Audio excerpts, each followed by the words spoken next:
नमस्कार मंडळी, शुभ सकाळ. चाललोय पाण्यावर.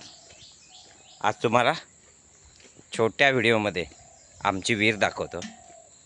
अक्षरन मी चाललोय आता पाण्यावर. ही नवीन पद्धत आहे डोक्याला बांधायची, म्हणजे आमच्या गावी आल्यावरच बांधतो. बघा, वेगळाच आहे. मी पण बघून जरा परेशानच आहे. तर चला आज विहिरीवर जाऊया. विहीर कुठपर्यंत आले, कुठपर्यंत भरले ते पण दाखवतो. आमच्या भालेकरवाडीची विहीर. आता इथून रस्ता झाला आहे म्हणून एकदम सोपं झालं आहे विहिरीवर जायला. तर चला, ही आमची विहीर आहे भालेकरवाडीची. आणि भरले, आता जवळजवळ भरले.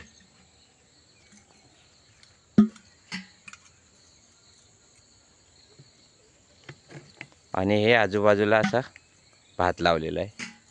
हे बघा, पहिले इकडे पूर्ण भात असायचं. इकडे आता शेती नाही, तर भरपूर काढणं उघड. अक्षरा काढणं खोलून घ्या व्यवस्थित. जाली इम्पॉर्टंट आहे, कचरा येतो म्हणून. चला बघूया आता अक्षरा कशी काढते पाणी. काय ते तुझ्याकडे हाय सगळीजण तेच म्हणताय. तू देतेस दरवर्षी ना माठ. तू येतेस कुठं बाते मांडवा त्यांना तुला दिसतंय काय?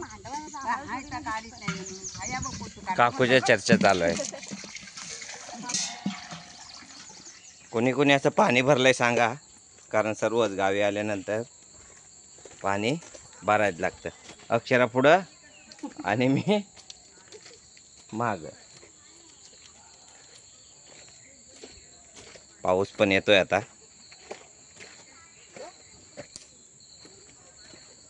लवकरच घरी जायला पाहिजे, पाऊस येतोय. अक्षरा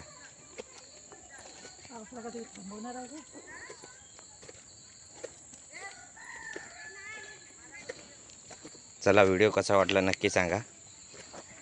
पाऊस आलाय.